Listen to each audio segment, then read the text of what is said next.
Welcome home, Bitcoin truth seekers. Let's do the video real quick this morning. BitcoinDailyView.com got more for you there.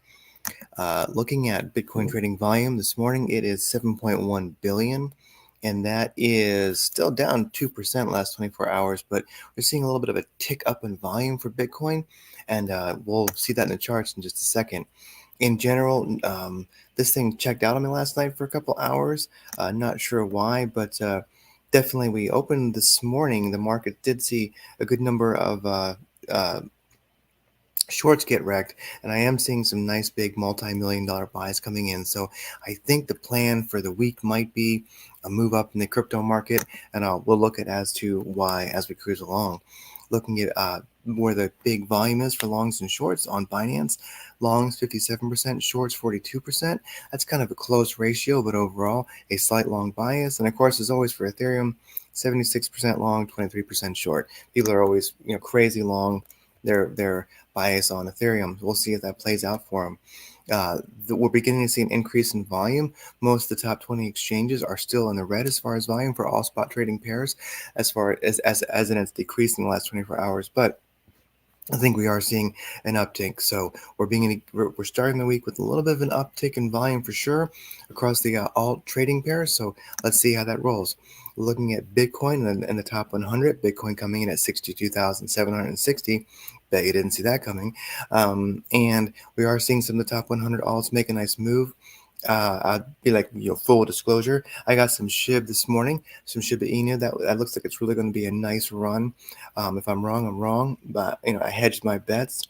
I like what I'm seeing. And if you are a dollar cost averaging person, if you had bought Bitcoin a couple hours ago for the week, you probably would have been happy at this moment. So anyway, things are taking off. I like it. We're seeing alts begin to creep up with volume and with percent gains. I think this might be quite an interesting week. And one of my other favorites, Pepe, is doing quite well.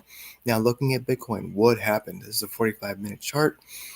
We can see here where we've been kind of playing with this this previous support and resistance, but ultimately previous support area here.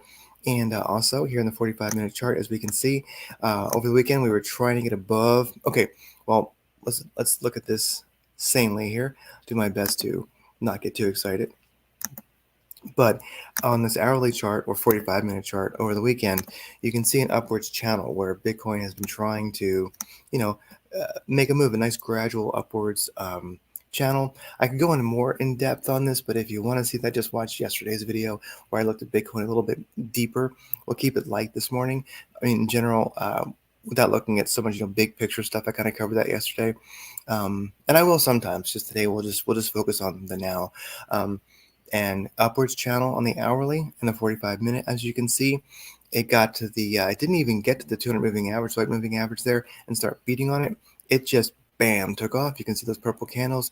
That's an indicator called Candles by Sam. You can check it out. It's over at Bitcoin Daily View. Any three bodies of the candle stacked will go purple on the way up or yellow on the way down. So that's nice, powerful volume coming in.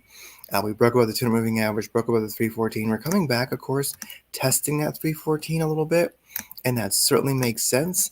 But that's a strong break. We didn't screw around in this weak-ass area right here between the 200 and the 314. We just made that move and kept going, so this is wonderful. The 200 moving average is right there at the top of this previous channel that's been in effect. So it wouldn't surprise me if we do a hard retrace. We'll probably keep above that 200 moving average. We'll see what happens. But in general, looking at the chart, looking at the indicators, looking at other time frames, I see the squeeze indicator looking really well. Directional index is good. ADX is looking good. Some volume came in. Let's look at a daily chart and let's check out the. Let's clear this up here. Daily chart. Let's look at the MACD on the daily. How's that looking? Sorry, I need to. I'm on my laptop, so you're going to be able to see these things as well. And I need to adjust the colors on these indicators so you can see them more clearly. But tangent has gone upwards. The MACD is above the signal. It's a nice upwards tangent. I like what I'm seeing there. The histogram is in the green, of course, with that said. Let's also look at a 2-hour MACD. That tends to be very indicative of where the daily is going to go, I believe. And yes, it's just doing wonderful. It's been above MACD's been above the signal for a while. It's above the heartbeat. Histogram's looking good. In general, I like what I'm seeing here. This is a good day. 2-hour chart, good to go. 2-hour chart is nice. It's actually challenging that 314. Probably going to stay above it. So I can definitely dig that. And what else can we look at? I mean, it's just a darn good day. Maybe real quick, since I only have a couple minutes this morning, but let's look at the this stuff here, the DXY. Let's fire up the let's look at this here, and oil making a slight move up this morning. Dollar strength index so far today. Sorry if you can't see this very clearly. DXY definitely a red candle so far this morning. If the market's even open yet, I'm not sure. Is that today? 13th. Yeah, so I think there you go. A dollar strength index not strong this morning. Crude making a little bit of a move. That's U.S. oil that I look at.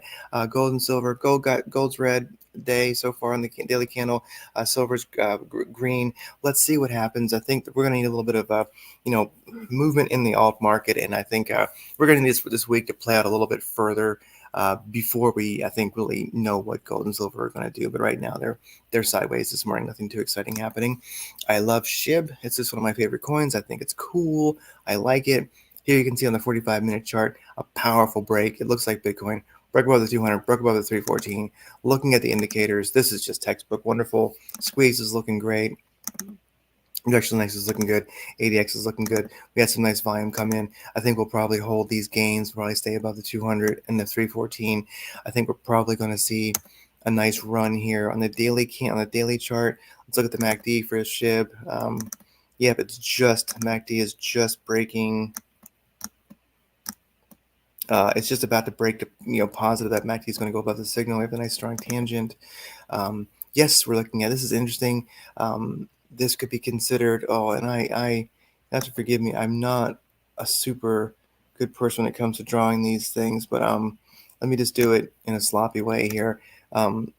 This looks to me like, and I wish I remember where that indicator was. I could do this easier, but I forget where the triangle thing is. This is I think what people tend to call this a descending wedge or something like that. Interesting pattern, and these tend to break to the upside. So I'm kind of thinking this is going to break to the upside. I like what I'm seeing in general. It's in the right place. Data looks good. I'm just rather happy with SHIB versus USD. I bought that on Coinbase. Do a lot of my trading on Coinbase these days. I'm kind of a old man, but as you can see here on the sorry about that. Like on the 4-hour chart, you can see this nice break out of that wedge. Now we're challenging the 200 moving average on the 4-hour, and in general, MACD is looking good there. If I was to fire up all the cool indicators and look at this on a 4-hour, we would see, of course, that beautiful break out of that wedge, challenging the 200, of course. Squeeze indicator is beginning, it's moving towards the positive. At directional X is in the green, ADX is indifferent, good enough. And we see a nice bit of volume spikes coming in, and that's very telling on the 4-hour chart. So SHIB versus USD, or SHIB versus USDT is not my financial advice, but there's my alt trade of the day. Here's the news part. No news part, so you can check out now if you don't care. But the big solar storm we had over the weekend is beginning to decrease. We did have a nice couple of hours ago, another almost an X-class flare. Maybe we'll see some continued increased KP index. It's just radiation hitting the Earth from space. In general, we are looking just good. As you can see, we were way up here in the 9s and 8s for most of the weekend. Now we're beginning to chill. We'll see if we'll see how that rolls. What else? You know what? Remember to have fun during your transcendence. And I thought I'd just share this with everybody. Here's a beautiful scenic drive through. Where's it at? There we go. Through Williams, Arizona. America's a beautiful place, and there's so many amazing little towns like this. So I thought I would just share that if you're ever cruising through Arizona, check out Route 66. Get off once in a while. Yes, when you're on the highway of life, on that 40, just sometimes get off on that Route 66 and just feel that primal, beautiful nature of the country, something deep, which has now been bypassed by larger highways, just like a lot of the sweetness of life has been bypassed by bigger highways. It gets us there faster, but where are we going? This is interesting, just for fun. I'm not sure if you believe in chemtrails, whatever, doesn't matter. But Tennessee actually did do some legislation saying no more, chemtrailing, or they would just probably call it weather modification, cloud seeding. But anyway, it's just interesting that now the skies don't have those lines across them, and that they kind of like foam out and become like kind of a cloud cover. Anyway, interesting. So this is just wild. Some of the states are pushing back against, whatever that stuff is that they do. And then on Zero Hedge, you've got orange juice prices prime for breakout after forecast warns Brazil set for worst harvest in decades. If you can tell me how to trade some orange juice futures, I think this is probably going to be the case. So global instability is definitely going to make for some amazing commodity and prices like this. I guess oranges are a commodity anyway.